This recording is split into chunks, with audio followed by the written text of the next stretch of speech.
안녕하세요. 형법 강론 두 번째 수업 진행합니다. 원래 그 시험 때문에 두 번째 강의 내용, 이 부분 이제 내용을 좀 어떻게 할 거냐 고민을 많이 했는데, 일단 제 나름대로 또 여러분에게 마무리는 해야 되기 때문에 최선을 다해서 한번 두 번째도 강의를 준비했습니다.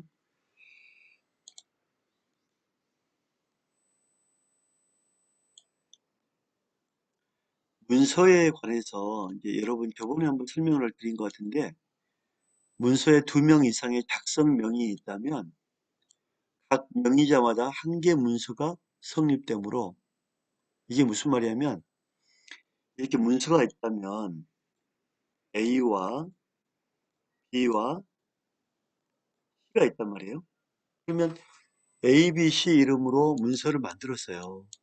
그러면 문서 위조했는데 피해자는 A, B, C란 말이에요. 세 명이죠. 세 명에 대한 문서 위조가 성립하죠. 하나의 자 하나의 문서로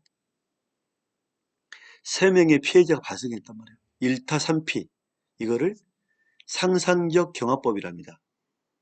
그래서 각 명의자마다 한 개의 문서가 성립하고 2명 이상의 연명으로 된 문서를 위조할 때는 작성된 명의인의 수대로 수개의 문서 위조가 성립한다. 그 연명한 문서를 위조하는 행위는 자연적 관찰이나 사회 통념상 하나의 행위라 할 것이어서, 위 수개의 문서 위조 때는 형법 40조가 규정하는 수명의 3명의 문서 위조, 즉 하나의 행동으로 3명에 대한 위조가 됐죠. 하나의 행동이기 때문에 상상적 경합에 세 사람이 피해봤다. 자, 문서 위조 변조죄의 개수는 명의인의 수를 기준으로 판단합니다. 그래서 1타 3피 보시면 됩니다.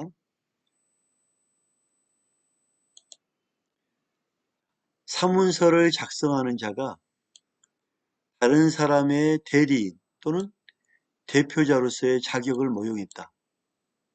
그러니까 내가 대표자, 대리인이다 하고 자격을 도용한 거죠.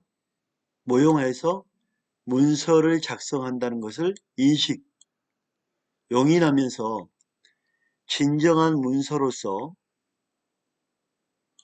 어떤 데 효용에 쓸 목적으로 이 문서를 작성하였다면 자격 모용에 의한 사문서 작성죄 행사 목적과 고의가 있는 것으로 보아야 합니다. 자격 모용에 의한 사문서 작성죄 행사, 이 목적과 고의가 있다, 이걸로 보아야 합니다. 즉 권한 없는 자가 남의 이름을 사칭 없이, 권한이 없는 자가 타인 명의를 사칭한 것 없이 타인 자격으로 모용하는 거예요. 그러니까 타인 명의로 내가 타인 명의를 사칭하지 않고 그 사람 자격으로 만들어버린 거예요. 타인 자격만, 자, 여기서 말하는 자격이죠. 이 자격만 모용하는 거예요. 자격만 자격만 모용하는 거다.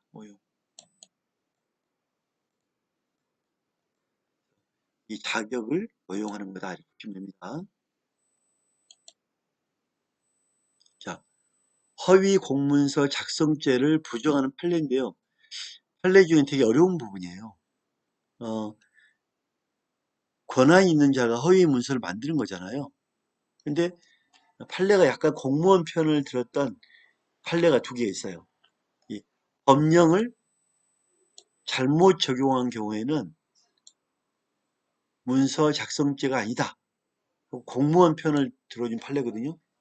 그래서 법령을 잘못 적용해버리는 거예요. 이거를 작성죄를 부정하죠. 뭐 예를 들면 뭐 이런 경우에, 이것부터 쉬운 것부터 볼까요? 당사자로부터 뇌물을 받았어요. 자, 뇌물을 받았다면 술래죄가 되겠죠. 술래죄로 처벌하면 되는 거예요. 하지만 고의로 적용해서는 안 될 조항을, 법조항을 적용했단 말이에요. 적용해서는 안 될 법조항을 적용해서 과세 표준을 결정하고 그 과세 표준에 의해서 세액을 산출했다면 그 세액 계산서에 허위 내용의 기재가 없다면 허위 공문서 작성죄는 안 돼요. 전체적으로 문서를 만들었잖아요. 문제가 없어요. 그러니까 문서를 만드는 게 이 문제는 없지만 중요한 거는 이 법조항 하나를 잘못 적용하면서 이 내용에 문제가 발생한 거죠. 허위 사실을 인한 얼마 없단 말이에요. 법조항을 잘못 적용하면서 전체적으로 법조항에 맞게 적용한 거예요. 그래서 이런 경우에 수뢰죄는 처벌하되 법령을 잘못한 거다. 이렇게 보는 겁니다. 그래서 허위 공문서 작성은 아니다. 법령을 잘못 적용해서 이 자체는 문제가 없다라고 본 거죠. 그래서 허위 공문서 작성에 고의로 법령을 잘못 적용한 거는 허위 공문서 작성이 아니다. 이렇게 보는 거예요. 또 하나, 담당 공무원이 건축허가 신청서를 접수 처리함에 있어서 건축법상의 요건을 갖추지 못하고 설계된 사실을 알아요. 아는데 요건을 못 갖췄는데 기한서인 건축허가 통보서를 만들어요. 법조항을 잘못해서 만들어서 허가서 작성 명의인 군수의 결재를 받아 건축허가서를 작성한 경우 이 경우에도 법조항을 잘못 적용했기 때문에 허위 공문서 작성죄는 아니다. 이렇게 보는 겁니다. 그래서 법조항을 잘못 적용함으로써 많은 피해가 발생했지만 이 작성 자체에 문제가 없다고 보는 거죠. 그래서 작성 자체에 문제가 없다고 보기 때문에 되게 이 부분이 제가 공부하면서 야, 우리 학생들이 헷갈리겠다. 왜냐하면 법조항 하나를 잘못 적용하면서 엉뚱한 문서를 만들어버린 거예요. 그러니까 내용 자체는 문제가 없지만 다른 걸로 처벌해야겠죠. 이거는 뇌물로 이거는 뇌물죄로 이건 처벌하고 출했죄. 이거는 이 부분은 뭐 여러 가지 걸 좀 봐야 될 것 같아요. 법조항 자체를 잘못했다면 왜 잘못했는지, 실수가 있는지, 징계를 하든지 그런 식으로 가야 되겠죠, 그죠? 다른 판례입니다. 보조 공무원, 도와주는 공무원이 허위 내용의 문서를 기한했다. 이거 문제가 있죠. 법조항을 잘못한 게 아니라 허위로 문서를 만들었어요. 이거는 공문서에 대한 문제가 되겠죠. 그 정을 모르는 작성권자의 결재를 받아 공문서를 완성했다. 그럼 그 모르니까 그 사람은 처벌 안 되지만 그 사람 이용한 거죠. 허위 공문서 작성죄 간접정범이 됩니다. 이러한 결재를 거치지 않고 임의로 허위 내용의 공문서를 완성했다면 결제 안 받고 내가 완성해 버렸어. 이거는 공문서 위조죄가 됩니다. 자, 작성 권한 있는 사람에게 내용을 모르니까 도와서 올려서 허위 공문서 작성죄가 되지만 허위로 내가 문서를 만들었다면 공문서 위조가 되는 거예요. 그래서 작성권자의 결재 이것 때문에 허위 공문서 작성죄 간접정범 결재를 거치면 허위로 임의로 만들었단 말이에요. 이거 공문서 위조죄가 성립한다. 보조 공무원이라 할지라도 결재권자의 결재를 받지 않고 스스로 권한 없이 공문서를 완성한 경우에는 공문서 위조죄가 성립한다.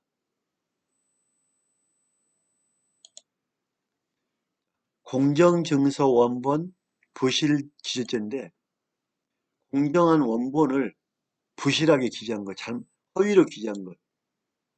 피고인들이 중국 국적의 조선족 여자들과 참다운 부부 관계를 설정할 의사 없이 단지 그들의 국내 취업을 위한 입국을 가능하게 할 목적으로 형식적으로 혼인신고를 한 이상 공정증서 원본 부실기재, 허위니까 허위로 취업하려고 들어왔으니까 공정증서 원본 부실기재, 동행사죄의 죄책을 면할 수가 없다.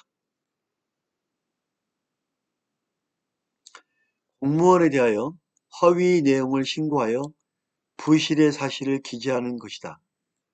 이때 공무원은 신고 내용에 따른 기재 사실이 부실임을 몰라야 한다. 그죠? 공무원은 모르고 그 사람은 허위 내용을 신고하고 공무원이 알면 문제가 있는 거죠. 뇌물을 받았거나. 근데 공무원은 모르고 상대방이 허위 내용을 신고해서 하는 거예요. 부실기재. 유조된 사문서, 공문서를 행사하는 거예요. 행사. 행사가 뭐냐면 위조된 문서를 제시하거나 교부, 나눠주거나 비치해서 보게 하거나 우편물로 발송하여 도달하게 하거나 위조된 문서를 진정한 것처럼 사용했다면 그거는 행사가 된다. 위조된 문서를 상대방에게 제시했거나 기계적인 방법으로 복사하여 복사본을 제시했거나 모사 전송, 즉 팩스로 전송을 했거나 컴퓨터에 연결된 스캐너를 읽어가지고 보내죠. 전송했거나 이런 경우에는 다 행사에 뭐한다? 해당한다. 행사에 해당한다. 자, 공연음란죄란 것은 음란한 행위라 하면 보통 일반인의 성욕을 자극하여 성적 흥분을 유발하고 정상적인 성적 수치심을 해하여 성적인 도의관념에 반한 행위를 가리키는 것이다. 그 행위가 반드시 성행위를 묘사하거나 성적인 의도를 표출할 것 하면 좋지만 하면은 분명하지만 하지 않더라도 성욕을 자극하거나 성적 수치심을 해하거나 도의관념에 반하는 거예요. 즉 다시 정리하면 여러 사람 앞에서 성적 행위를 묘사하거나 성적 의도를 표출했다면 공연 음란 딱 떨어져요. 근데 그렇게 하지 않았더라도 성욕을 자극했거나 성적 흥분을 유발했거나 수치심을 줬거나 그런 경우에는 공연 음란죄가 성립한다. 형법 245조 공연의 음란죄는 주관적으로 성욕의 흥분 또 만족 등의 성적인 목적이 있어야 성립하는 것은 아니지만 음란성에 대한 의미의 인식이 있다면 촉하다. 되게 포괄적이에요. 음란성의 의미의 인식만 있으면 처벌하겠다는 거예요. 그러니까 되게 오늘날은 공연 음란에 대해서 조심하고 신경 써야 돼요. 성적인 목적이 꼭 있어야 되는 거 아니지만 내가 이런 게 음란이나 흥분, 만족을 줄 수 있는 행동인데 인식만 있으면 되는 거예요. 되게 포괄적이고 조심해야 된다.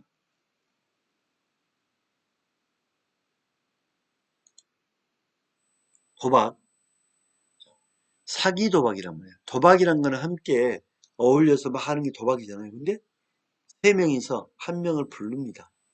자기들끼리 짜고 그 돈 있는 대표의 돈을 빼버리는 거예요. 사기죠, 사기. 사기 도박은 뭐다? 사기다. 사기 도박은 사기로 보시면 돼요. 도박 아닙니다. 사기 도박은 사기다. 사기 도박에 필요한 준비를 갖추고 그러한 의도로 피해자들을 도박에 참가하도록 권유한대. 또한 늦어도 그 정을 알지 못하는 피해자들이 도박에 참가한 때는 이미 사기죄의 실행에 착수하였다고 할 것이므로 피고인들이 그 후에 사기 도박을 숨기기 위하여 얼마간 정상적인 도박을 하였더라도 이미 사기죄의 실행에 포함된 것 때문에 피고인들에 대해서 피해자들에 대한 사기죄만이 성립한다. 속이기 위해서 진짜 뭐 하는 척 다 포함된다. 도박죄는 따로 성립하지 않는다. 편면적 사기 도박은 사기 도박자에게 사기죄만 성립하고 도박죄는 성립하지 않으며 그 상대방에게는 도박죄 등의 범죄가 성립하지 않는다.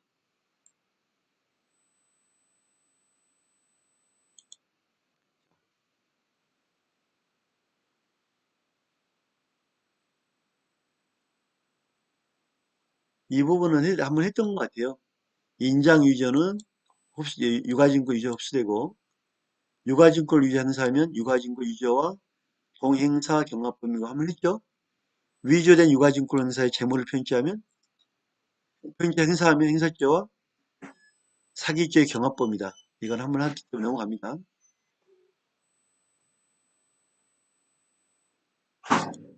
자, 수업을 마치겠습니다. 수고하셨습니다.